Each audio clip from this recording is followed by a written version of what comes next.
Commander-in-Chief Admiral Forbes the next day. Alas, too late to intercept the main body of an enemy now well on its way to invade Norway, their decks encumbered with large detachments of invading troops. We heard of Norway's invasion a couple of days later, without the Royal Navy being able to intervene until far too late. I was naturally furious at the time, for Admiralty, having been given so much detailed and accurate information, had taken no notice of our early warning.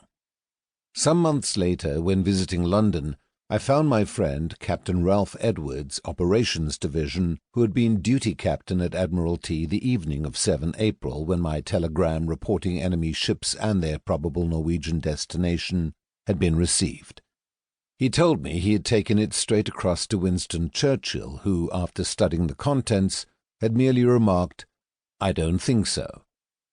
Months later, when the two men happened to be together at sea, crossing to a Washington conference, Churchill, recognizing Edwards and remembering their earlier meeting about my telegram, generously admitted his error of judgment.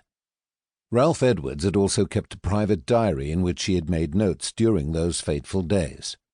On 7 April he recorded, "Admiral Pound, First Sea Lord, was away fishing for salmon and arrived back rather late in the evening dead beat.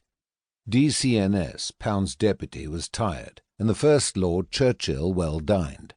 The result was they all failed to come to any useful decision.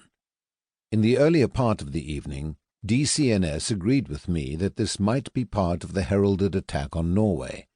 I tried to interest them in Norway, but they were interested only in the battle cruiser problem, that is, the sighting by Bomber Command earlier that day. On 8 April 1940, the BBC announced that British minefields were being laid in the leads off the Norwegian coast. When my minister, Howard Smith, returned from explaining this to the Danish foreign minister, I learnt that the latter had expressed his strong disapproval of this British infringement of the integrity of Norway's territorial waters, an action which was simply asking for the Germans to violate Danish neutrality by land, and, moreover, had volunteered that in the event of Denmark being invaded, the Danes were unlikely to resist. That same Monday, 8 April, was full of excitement. A report came of enemy warships passing through the Great Belt. I had already sent one of my assistants to Langeland, a long island off southern Denmark, hoping that from this advantageous position he might glean some more accurate information of naval movements through the Great Belt. The Danish Admiralty, obviously petrified, refused to impart any reports they might have. I had organized a watch over the Sound from the tallest steeple in Copenhagen, a perilous climb, but offering a superb view over the shallow waters of the Sound. There were reports of unspecified shipping passing through the Great Belt, and in the evening I learnt from the Poles the alarming news that a large motorized column had drawn up in Jutland, close south of the Danish frontier.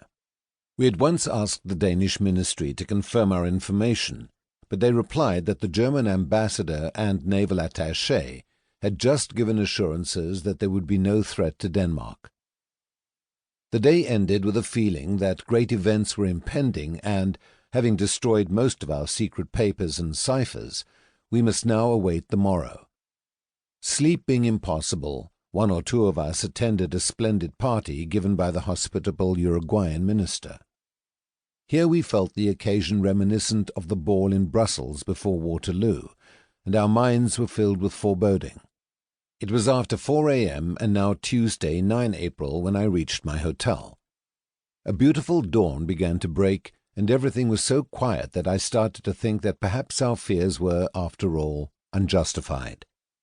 Before 6 a.m., however, disturbing events were taking shape all too quickly.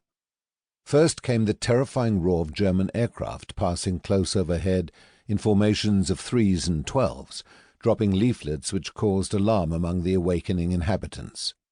They announced that Denmark had been taken under the protection of Germany in consequence of the British plans of aggression.